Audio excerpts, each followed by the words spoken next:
예수님께서 세례를 받으실 때에 그때 물에서 예수님께서 올라오시자 하늘이 열리고 하나님의 성령이 비둘기같이 내려왔다라고 성경은 기록합니다. 그리고 하늘에서 말씀이 있기를 이는 내 사랑하는 아들이요 내 기뻐하는 자라라는 소리가 들렸습니다. 성자 예수님께서 세례를 받으시자 성령 하나님이 임하시고 성령 하나님께서 그 순간 예수님의 기름 부으심을 승인하셨습니다. 예수님께서 공생애를 시작하시는 취임식에 삼위일체 하나님께서 모두 임재하신 것입니다. 누가복음에서는 예수께서 성령의 충만함을 입으셨다라고 기록을 하고 마태복음에서는 예수께서 성령에게 이끌리셨다라고 말을 합니다. 공생애를 살기 위한 모든 준비가 다 되었습니다. 성부, 성령 하나님이 함께 하시는데 두려울 것이 없지요. 그런데 예수님의 다음 일정은 그 능력과 그 힘을 가지고 세상으로 나아가는 것이 아니라 요단강을 떠나서 유대 광야로 들어가십니다. 그곳에서 40일을 기도하십니다. 그리고 또 40일을 금식하면서 기도하십니다. 그렇게까지 기도해야 되느냐? 그럴 만한 이유가 있었습니다. 사단이 예수님을 시험하려고 준비하고 있었기 때문입니다. 우리가 잊고 있지만 늘 기억하고 조심해야 될 것이 있습니다. 사단은 우리를 주목하고 있습니다. 사단은 우리를 삼키려고 하고 있습니다. 성경은 말하기를 이렇게 말합니다. 근신하라 깨어라 너희 대적 마귀가 우는 사자같이 두루다니며 삼킬 자를 찾나니. 사단은 지금 우리를 삼키려고 기회를 엿보고 있습니다. 사단과 마귀가 눈에 보이지 않습니다. 그래서 보이지 않기 때문에 우리는 종종 잊어버리곤 합니다. 사단, 마귀, 시험 이런 얘기를 하면 조금 유치하게 들리기도 하고요. 지금의 당장의 관심사가 아닌 것 같아서 멀다고 생각이 들 수도 있습니다. 특히나 물질주의가 팽배한 요즘 더욱 그런 생각이 많이 드는 것 같습니다. 마치 마귀는 사단은 레이더에 잡히지 않는 스텔스와 같다라고도 생각이 듭니다. 근데 여러분 다시 한번 말씀드립니다. 사단과 마귀는 실존합니다. 그리고 사단의 최고 관심사는 바로 여러분입니다.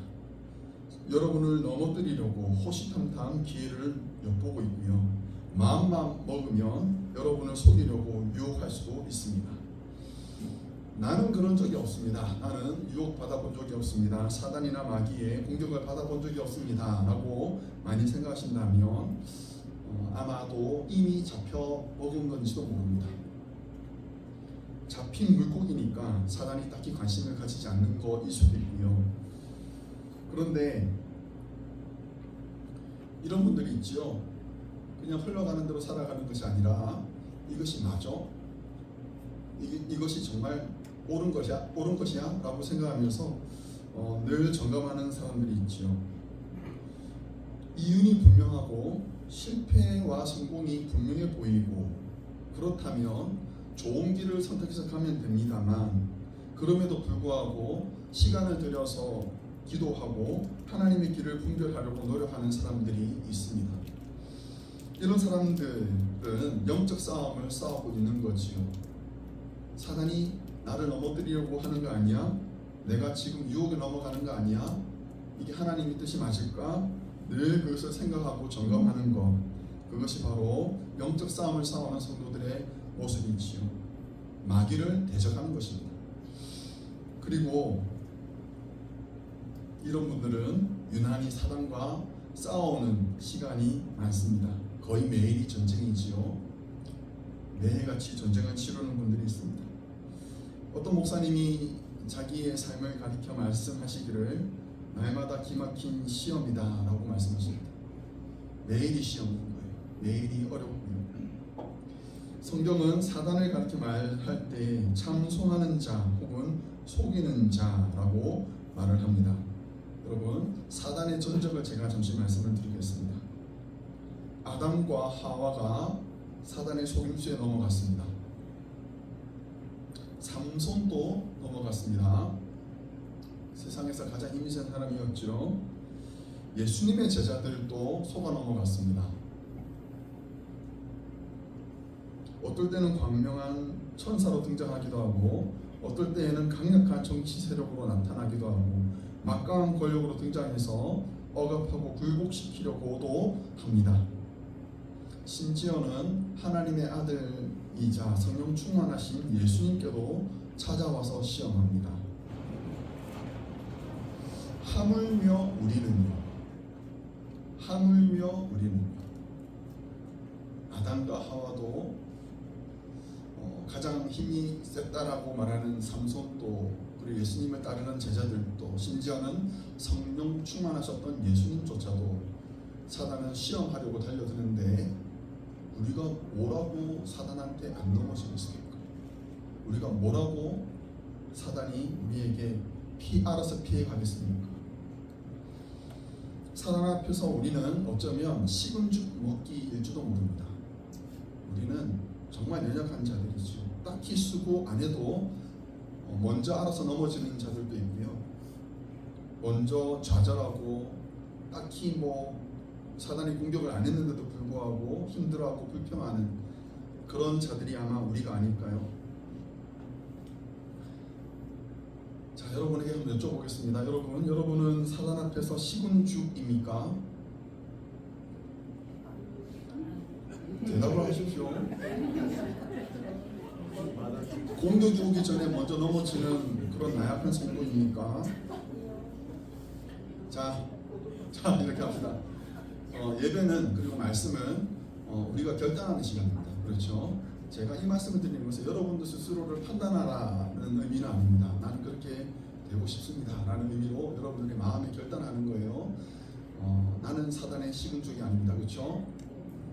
네, 다시 한번, 나는 결코 만만한 존재가 아닙니다. 네. 자, 합이 안 맞네요. 그렇죠? 여러분, 우리는 연약합니다. 그렇죠? 우리는 어쩌면 제가 말씀드린 것처럼 사단에게 식은 죽일지도 몰라요. 그렇죠? 케이크에 불과할지도 모릅니다. 한 조각의 케이크일지도 몰라요. 그렇지만 여러분, 하나님은 우리에게 기대하시는 것이 있어요. 사단에게 만만치 않은 존재가 되라는 거예요. 결코 사단의 유혹과 시험에 넘어지지 말라고 하는 것이 우리를 향한 하나님의 기대이십니다. 그리고 우리는 그런 존재이기도 합니다. 왜 그런지 아십니까? 우리의 대장 되신 예수님이 이미 전쟁에서 이겼기 때문인 것입니다. 요한복음에서 예수님이 이렇게 말씀하십니다. 요한복음 16장 33절 같이 한번 읽어보겠습니다. 이것을 너희에게 이르는 것은 너희로 내 안에서 평안을 누리게 하려 함이라. 세상에서는 너희가 환난을 당하나 담대하라. 내가 세상을 이겨노라. 아멘. 여러분, 우리 대장 되신 예수님은요, 사단의 대가리를 밟으셨습니다. 머리라고 하지 않습니다. 머리는 사람한테 쓰는 표현이라고 본다면 사단의 대가리를 밟으셨습니다. 이미 이겼습니다. 우리는 전쟁에서 승리한 대장을 따르는 그의 부하들입니다. 그렇죠? 그러므로 나약하다라고 생각하지 마십시오. 우리는 이미 이긴 싸움을 싸우는 자들입니다. 그러므로 그 사단이 우리에게 던져놓은 모든 유혹과 모든 그 방법들에 대해서 우리가 쉽게 무너져서는 안 됩니다. 영민해야 됩니다. 지혜로워야 됩니다. 분별할 수 있어야 합니다. 그리고 그 유혹들을 이길 수 있는 강함도 우리에게는 필요합니다. 여러분, 기억하셔야 됩니다. 여러분, 이 예수님이 지금 광야에서 시험 받으시는 것은요, 사단의 아가리에 들어가는 게 아니에요. 사단의 영역에 들어가시는 게 아니고, 이 모든 것은 하나님께서 승인하신 겁니다. 예수님이 시험 받으시는 것은 하나님이 승인하셨다. 그리고 그 영역은 광야지만 그 영역조차도 하나님의 영역이다. 하나님이 주권이 미치는 곳이다 라는 것을 우리가 기억해야 됩니다. 여러분, 그것을 꼭 기억하셔야 됩니다. 지금 내가 어려운 상황이 있습니다. 지금 내가 있을 만한 곳이 아닌 곳에 있는 것 같습니다. 내가 잘못 온 것 같습니다. 교회를 얘기하는 게 아니에요. 여러분의 삶의 정황을 얘기하는 겁니다. 낯섭니다. 모두가 나에게 그 미워하는 것을 내가 느낄 수 있습니다라고 생각하실 때 여러분 꼭 기억하셔야 될 것은 그 영역조차도 하나님의 영역이라는 겁니다. 하나님의 주권과 하나님의 능력이 그곳에서도 임합니다. 여러분은 하나님에 의해서 보호받는 자들입니다. 모든 사람들이 우리를 향해서 손가락질하고 미워한다 할지라도 그 영역도 하나님의 영역이고 주권이 임하는 곳이라는 것입니다. 그리고 한 가지 더, 예수님께서 광야로 가신 것은 사단의 인도함을 받은 게 아니라는 거예요. 성령님이 예수님을 인도하신 겁니다. 시험 받으러 가는 그 길을 성령님이 인도하셨습니다. 누가 책임지시겠습니까? 하나님이 책임지시는 거예요. 우리가 곤란한 일을 당하고 시험 받는다 하더라도 여러분 기억하십시오. 그것조차도 하나님께서 승인하신 것이고 성령님께서 인도하신 것이라면 이 이후에도 성령님이 책임지실 것이다라는 것입니다. 모든 것은 하나님의 손바닥 안에 있습니다.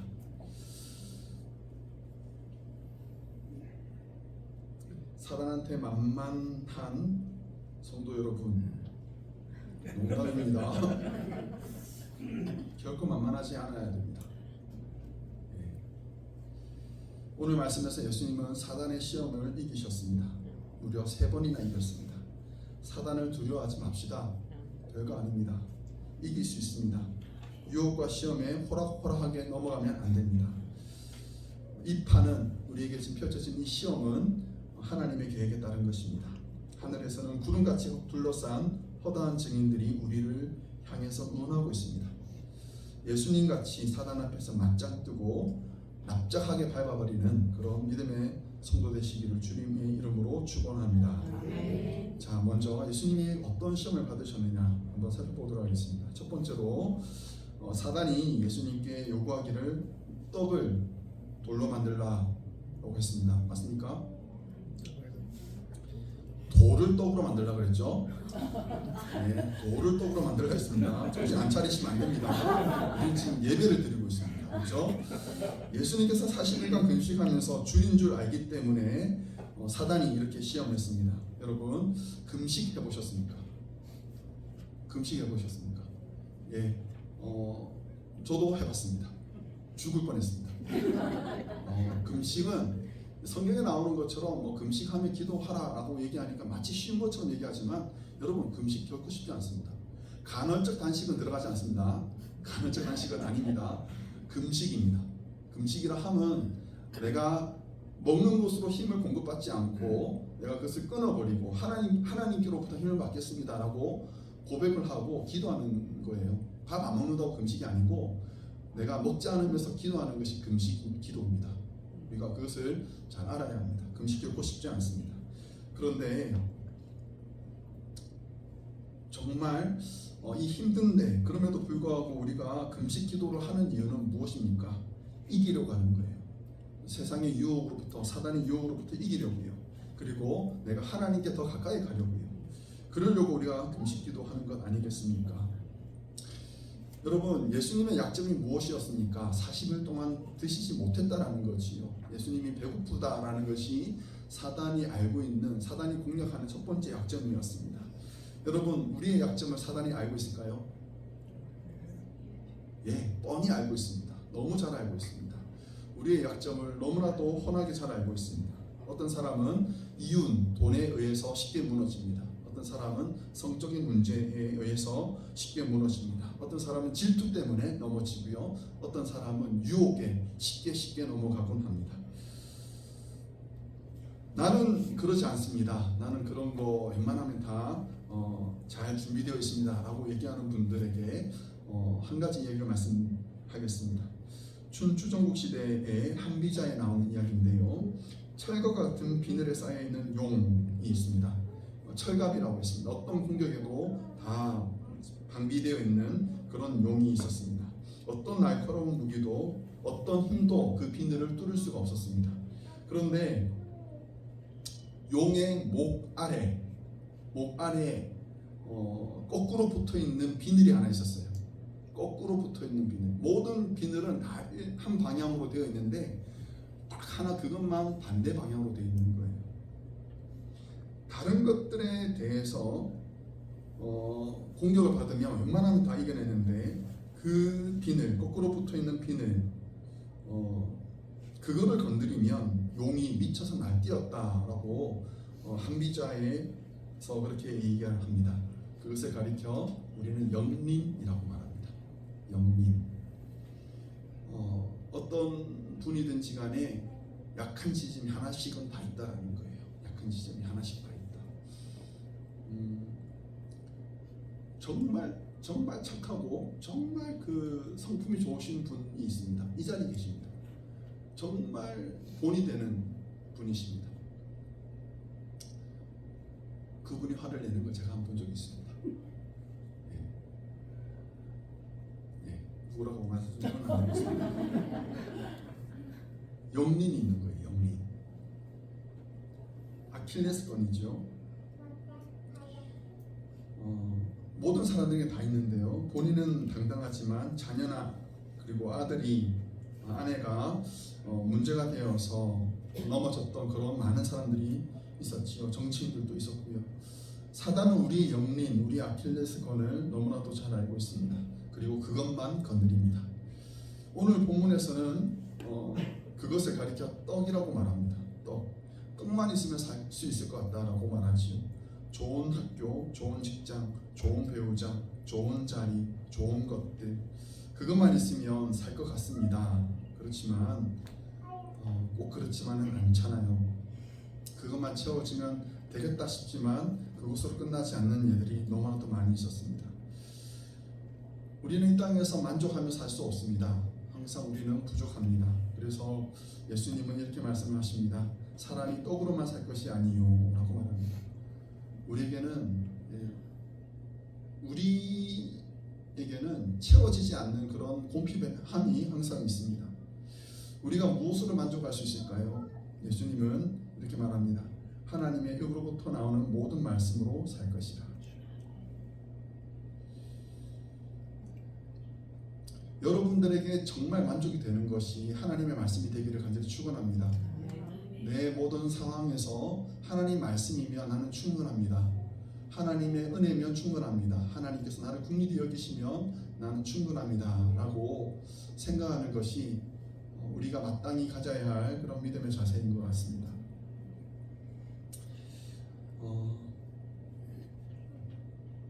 우리를 하나님께서 바라시는 삶을 살게 하는 것, 그것은 하나님의 말씀입니다. 우리 좌절하고 힘들어하고 있는 모든 성도들이 새겨야 할 하나님의 말씀이 있습니다. 시편 119편 50절의 말씀입니다. 함께 합독하겠습니다. 이 말씀은 나의 고난 중에 위로라. 주의 말씀이 나를 살리시기 때문이니이다. 아멘. 하나님의 말씀이 여러분들에게 위로가 되기를 간절히 원합니다. 그리고 그 말씀이 여러분들에게 지혜가 되기를 원하고, 그리고 세상을 살아갈 수 있는 힘이 되기를 간절히 축원합니다. 말씀으로 만족하며 살아가는 저와 여러분 되시기를 간절히 바랍니다. 두 번째로 예수님이 받으셨던 시험이 있었습니다. 성전 꼭대기로 예수님을 데리고 가서 이렇게 말합니다. 뛰어내리라. 그러면 천사들이 너를 붙잡아 줄 것이다 라고 말을 합니다. 뛰어내리라. 모든 사람들이 쳐다보고 있는 그 현장에서 뛰어내리면 그 순간에 그 구약 성경에 나와 있는 대로 천사들이 달려와서 예수님의 발목 붙잡아 줄 것이다. 뼈 하나도 상하지 않을 것이다 라고 생각했던 것이요. 여러분, 예수님이 이와 같은 시험을 나중에 한 번 더 받습니다. 지금 광야에서 받으신 시험 말고 마지막 날에 예수님께서 마지막 날에도 이런 시험을 받으셨습니다. 십자가 아래에서 대제사장들과 서기관들이 그리고 장로들이 예수님을 희롱하면서 말합니다. 이렇게 말합니다. 그가 남은 구원하였으되 자기는 구원할 수 없도다. 그가 이스라엘의 왕이로다. 지금 십자가에서 내려올지라. 그리하면 우리가 믿겠노라. 그의 말이 나는 하나님의 아들이라 하였도다. 여러분, 십자가에 달리신 예수님께서 본인의 말씀대로 자신이 하나님의 아들이심을 증명할 수 있는 가장 효과적인 방법이 무엇일까요? 십자가에 달려 계시다가 그 수많은 사람들이 지켜보고 있는 데에서 못을 뽑아버리고, 그렇죠? 뽑아버리고 발에 박혀있던 못도 뽑아버리고 십자가에서 유유히 내려오셔서 자신에게 그 옆구리를 찔렀던 사람들과 면류관을 씌웠던 사람들과 자기를 향해서 침 뱉고 조롱했던 모든 사람들에게 봐라! 내가 바로 하나님의 아들 아니냐? 라고 말씀하시는 것이 가장 효과적인 방법이 아니었을까요? 예수님께서 한 번만 호령하시면 천국에서 하늘에서 대기하고 있었던 12영 더 되는 천군 천사들이 내려와서 예수님을 괴롭혔던 로마 군병들과 모든 제사장들과 서기관들을 심판하시는 것이 가장 효과적인 방법이 아니었겠습니까? 그런데 여러분, 예수님은 십자가에서 내려오지 않으셨습니다. 그렇죠? 예수님은 십자가에 달려 계셨습니다. 조롱받는 그 현장을 지키셨습니다. 예수님은 십자가에 달려 계시기를 선택하셨습니다. 어느 목사님이 이렇게 말씀하십니다. 예수님이 십자가에 매달려 있었던 것은, 그리고 예수님을 십자가에 매달아 놓았던 것은 녹슨 새의 못이 아니다. 우리를 향한 사랑 때문이다. 라고 말씀하셨습니다. 예수님이 성전 꼭대기에서 뛰어내리셨다면 아마도 모든 사람들이 예수님을 인정했을 거예요. 와, 대단하신 분인데, 야, 저분이 저렇게 해서 뛰어내렸는데도 건강해, 말짱해. 아마 다음날 뉴스의 일면 탑으로 실렸을 것입니다. 그런데 예수님은 그것을 거절하셨습니다. 그 쉬운 길을 거절하시고 이렇게 말씀하십니다. 주 너의 하나님을 시험하지 말라. 주 너의 하나님을 시험하지 말라.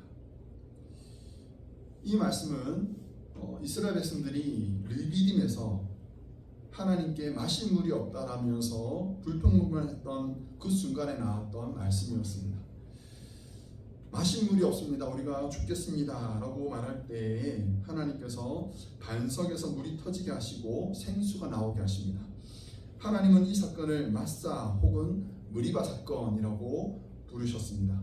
그리고 그 사건을 하나님은 잊지 않으셨습니다. 성경에 보면 그 기록이 계속해서 나오는데 출애굽기 보면 이렇게 말합니다. 그가 그곳 이름을 마사 또는 무리바라 불렀으니 이는 이스라엘 자손이 다투었음이요 또는 그들이 여호와를 시험하여 이르기를 여호와께서 우리 중에 계신가 안 계신가 하였음이더라.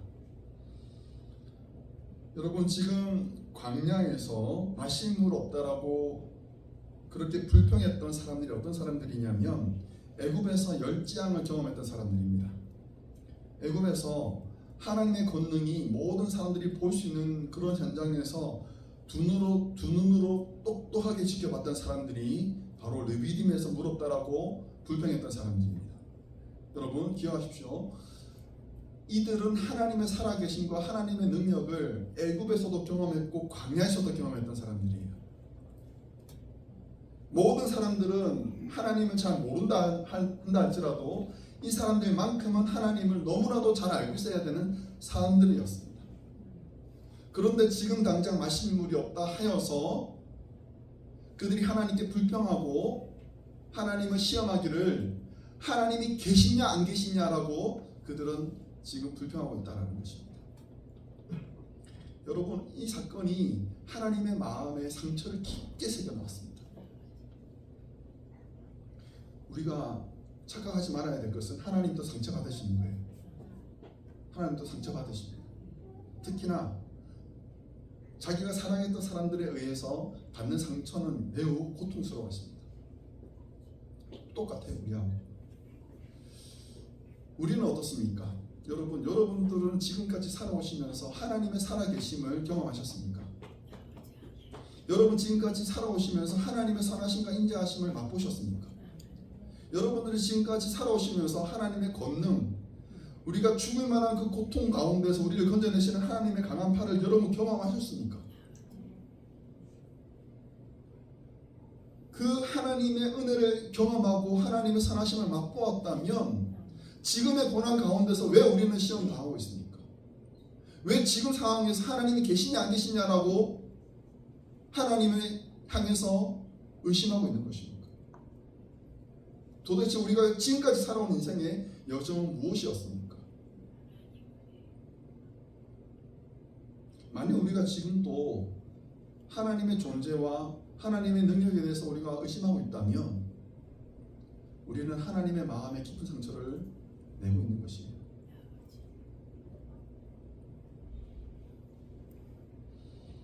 지금까지 살아오는 순간순간마다 하나님이 말씀하십니다. 내가 너와 함께 하겠다. 내가 너와 함께 하겠다.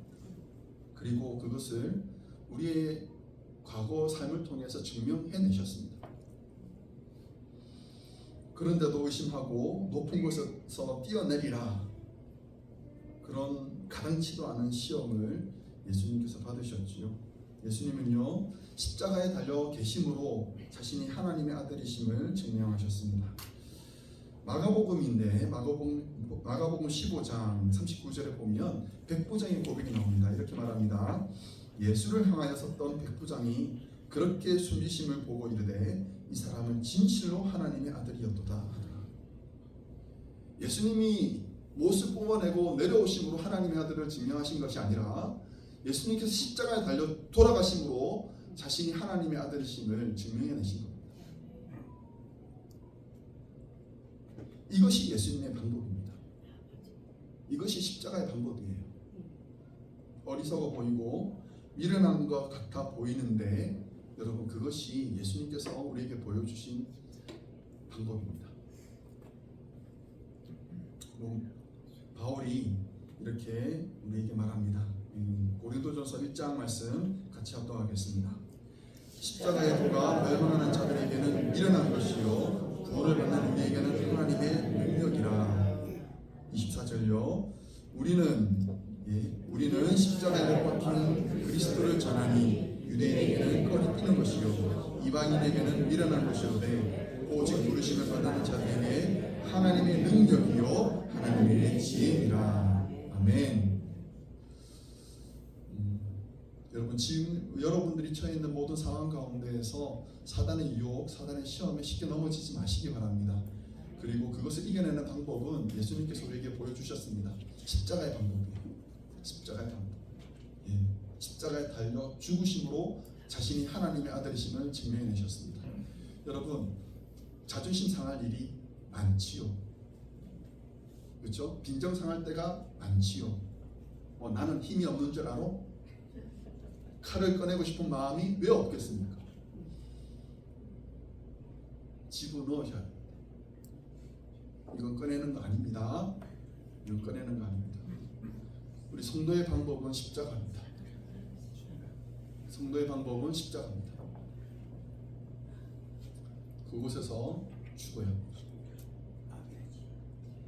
그것이 우리에게 알려주신 시험을 이기는 십자가의 지혜입니다. 그것을 우리가 예수님처럼 그렇게 시행하며 증명해내는 믿음의 성도 되시기를 축원합니다. 마지막으로 예수님께서 세 번째 시험을 받으시는데 높은 산에서 천하만국을 보여주면서 사단이 예수님에게 말합니다. 자기에게 절하라. 엎드려 경배하면 이 모든 것을 너에게 주겠다라고 약속을 합니다. 예수님께서 어떻게 하셨느냐? 주 너의 하나님께 경배하고 다만 그를 섬기라라고 대답을 하시고 사단의 시험을 이기셨다라고 성경은 말합니다. 여러분, 예수님은요, 잃어버린 자들을 찾으러 오셨습니다. 이스라엘을 회복하시려고 사단의 권세 잡힌 자들을 자유하게 하기 위해서 이 땅에 오셨습니다. 그 일을 위해서 예수님은 고난의 길을 가셔야 했고 능욕당하시고 수치당하셔야 했습니다. 그리고 죽음의 십자가를 지셔야 했습니다.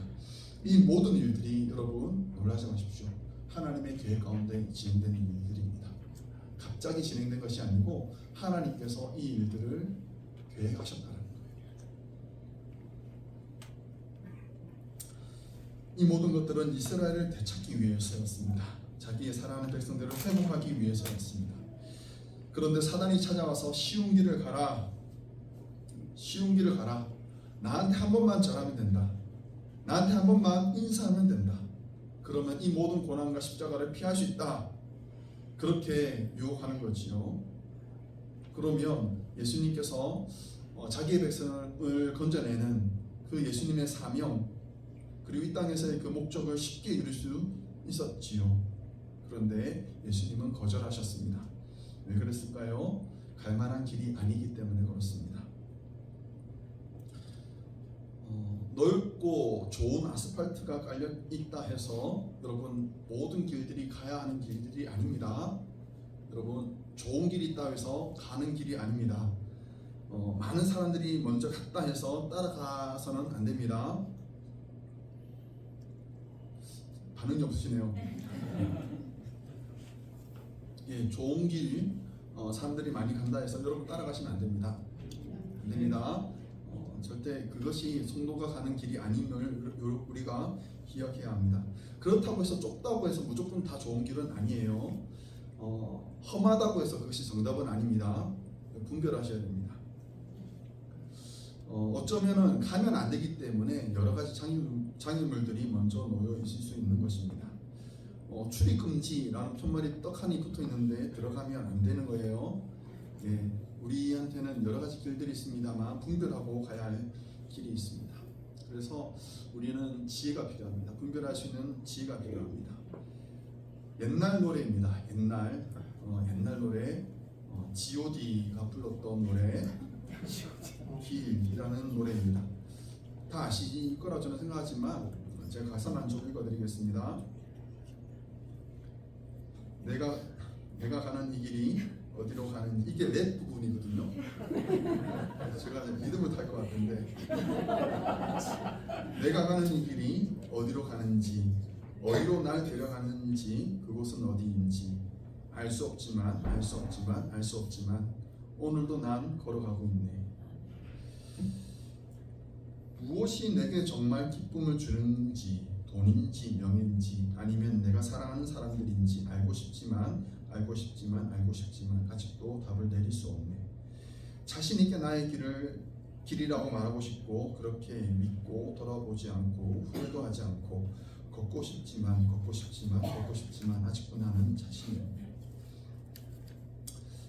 예, 자신의 길을 찾아서 방황하고 있는 청년들, 젊은이들의 마음을 잘 대변한 노래였습니다. 한 거의 20년 됐을 것 같은데요. 그럼에도 불구하고 이 노래가 많은 가수들에 의해서 다시 리메이크 되었습니다. 아이유, 헨리, 조현아 이런 가수들이 이 노래를 다시 리메이크하고 자기의 목소리로 발표합니다. 무슨 말입니까? 여전히 많은 사람들에 의해서 공감받고 있다는 뜻이지요.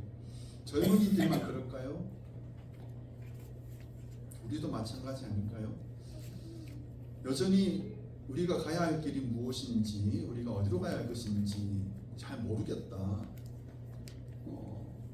그것을 아는 것이 참 쉽지 않다. 고민된다라고 생각이 듭니다.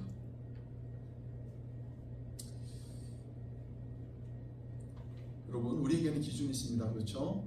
우리에게는 기준이 있습니다. 오늘 예수님께서 하신 말씀은 우리에게 그 기준을 제시합니다. 예수님께서 이렇게 말씀하십니다. 주 너의 하나님께 경배하고 다만 그를 섬기라. 쉬운 길, 좋은 길, 넓은 길, 많은 사람들이 가는 길이 있지만 예수님께서 우리에게 알려주신 길을 분별하는 방법은 무엇이냐? 주 너의 하나님을 경배하고 그를 섬기라. 그것이 우리가 가야 하는 길입니다. 성도 여러분, 사람들 따라다니지 마시고요. 그리고 좋은 길 따라가지 마시기 바랍니다. 내가 나에게 놓여있는 여러 가지 선택지들 가운데에서 하나님을 높일 수 있는 길, 하나님을 경외하는 길, 하나님을 인정하는 길, 그 길이 바로 우리가 가야 하는 길입니다. 그것을 분별할 수 있는 지혜와 용기를 가지시기 바랍니다. 길을 선택하는 데 있어서는 용기가 필요합니다. 내가 사람들의 대세를 따르지 않고 하나님의 길을 따라가겠습니다라고 선택할 때에는 우리에게는 용기가 필요합니다. 여러분, 지름길이 답이 아닙니다. 성공이 보장되었다 하더라도 그것이 길이 아닙니다. 하나님을 경외하는 길이냐, 그것이 관건입니다. 그 기준을 가지고 하나님께서 기뻐하시는 길을 우리가 선택해야 될 것입니다.